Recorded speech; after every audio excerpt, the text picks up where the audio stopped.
Yeah, just tell us what you're doing now and how Sure. you're still involved in the community. And Yeah, sure, Jeff. I currently have my own employee benefit consulting firm called Great Underwriting Solutions, LLC, which is GUS LLC. I was formerly with Wachovia Insurance Services and took early retirement from them, and quickly got bored and went out on my own. And I've been in the insurance business for 30 plus years here in the Charleston area. And you and I were talking that have always been very involved with the college. So what are some of your projects now that you're working on? Well, I'm currently chairman of the College of Charleston Foundation Board. I've been on their board now for about 8 years. But I've also been through the board seats on the Alumni Association. I'm a past president of the College of Charleston Alumni Association. And also, I was the first president of the Cougar Club at the College of Charleston, because they had changed the name to the Cougar Club back in, I think, 1979. And I was the first president. The first president. So how's the Cougar Club changed between then and now? Pretty dramatically. They actually have full-time staff, and they collect a huge amount of money. We did a little fundraising project, and we probably raised about $20,000 or $25,000 and thought we were doing really good. Yeah. And that's just a drop in the bucket these days. So. Well, that's just one of the many reasons how athletics have changed since the time you played to now. I mean, the College of Charleston obviously has progressed dramatically since I first came in 1971. I mean, just the footprint, its reputation, the amount of people that come here, its presence, it's really changed pretty dramatically, including the basketball program. Now, before we get to, because I want to get your thoughts and opinions on the college and what it was like when you first stepped on campus back when you played as compared to what it is now. But tell us about your family. Married, kids? Sure. I'm married to Tricia Sullivan Gustafson. She's a 1972 graduate of the College of Charleston, and we've been married since 1976. And then we have one son who's 32 who is a Clemson graduate. Married to a Clemson graduate. All right. And Kimball Henges. So how's that rooting going to go on the 22nd when you guys? Well, I have 4 season tickets, and of course they got the other two tickets, and they come to a lot of games. But we'll let them root for Clemson for that one game. But otherwise, they pull for the College of Charleston exclusively. That's good. All right. So tell me about how you ended up at the College of Charleston. Did you grow up here, or how did you? No, I'm from Long Island, Islip, New York, and was being recruited by 50 or 60 schools. I was a very late bloomer in high school, and had come to College of Charleston, got my name through a recruiting service, and I came down here for a visit and got off the airplane and just absolutely fell in love with Charleston. And Alan LaForce was my coach, and Ted Stern, who was the president of the College of Charleston back then, helped recruit me. And to this day, Ted Stern is probably the most dynamic man I've ever met in my life. And he's going to be, I think, 98 years old on Christmas Day, and he's still actively involved with the college. Oh, wow. So what kind of player were you growing up? I mean, did you always know you? I mean, obviously you have the height. Well, I was, I was always tall. I was not a very good player, and then as I progressed through high school, I went from being the last man on the freshman team to the last man on the JV team as a sophomore to sixth man on the varsity as a junior, and I started the last handful of games. And then I became second team all Long Island my senior year, and was recruited by 60 schools.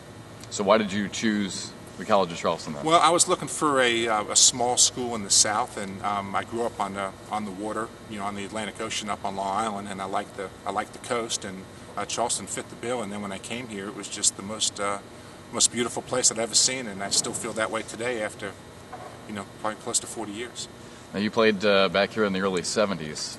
Just tell us what the campus was like and what the culture was like, where you played, because, I mean, we're sitting now in a beautiful brand new arena. I know it was significantly different. That's when I first came in 1971 is when the College of Charleston started its growth spurt. When I started, there was 1,800 students. When I graduated in 1975, there were 4,500. We played in the old gym on the corner, which is now the Silcox Center. And it was a lot different than playing here in the Carolina First Arena. What was the atmosphere like when you were? Well, we were a small college. We got a fair amount of people to the games, and the people were enthusiastic. And when we had our rivalry games against the Baptist College, which is now Charleston Southern, or South Carolina State, and Newberry and Wofford, we had full houses and a lot of enthusiasm. And it was really kind of an exciting place to play when there was a lot of people in there. Now, you've also been involved with different conferences and seeing how the school has grown with different conferences as well.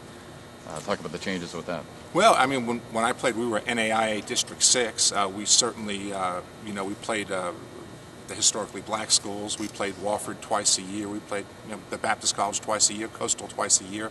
But during that time, even though we were NAIA, we played a pretty good Division I schedule. We played the University of Georgia twice. We played the University of Mississippi twice, Mississippi State. We played Georgia Tech. My senior year, we played UNC Charlotte with Cornbread Maxwell the year before they went to the Final Four. So we had a pretty good representation of teams that we played against. What were the teams like that you played on? Pretty good teams? Yeah, well, my senior year was the first year at any team in the Low Country had won 20 games. So we had some pretty good talent. We actually had Sam Mead, who I broke his record to get the scoring record at the college, was probably the best player I played with. But we also had a player, Frank Gilmore, who was Artis Gilmore's little brother, who was just a phenomenal player, phenomenal small college player. And unfortunately, he went academically ineligible second semester his senior year, which put a big crimp in our efforts my senior year. Now, as far as your playing days at the college goes, did you start right away? Yes, I started all 4 years. And as far as the scoring record goes, obviously when you first came here, I guess at what point in your career did you realize, wow, I've got a chance here to break the record? And whose record? Well, did you keep track of that at all? No, I mean, I never thought about the record until I got close to Sam's record and somebody said something about it. But I averaged 21 points a game for the 4 years I was at the college. Now, did you and Sam go back and forth at all with the record, or was it his? No, it was his record, and I just passed his record. So it's going to be a similar type of deal with Andrew approaching yours. Yes. You had a goal, and I mean, did you ever consciously see that goal? I mean, did you ever look at the stats and say, "Oh, I'm 100 points away. I'm 50." No, I didn't. I wasn't nervous about breaking Sam's scoring record. I got a little nervous when I got to 2,000 points, and I was very glad when I went past that mark. That was, I think, a more important mark than just breaking Sam's record.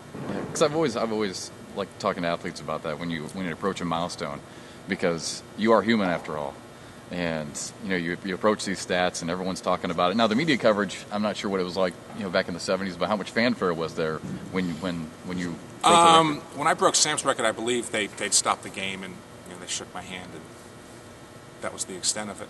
As Andrew has approached your record now this year, you and I were just joking before we came on.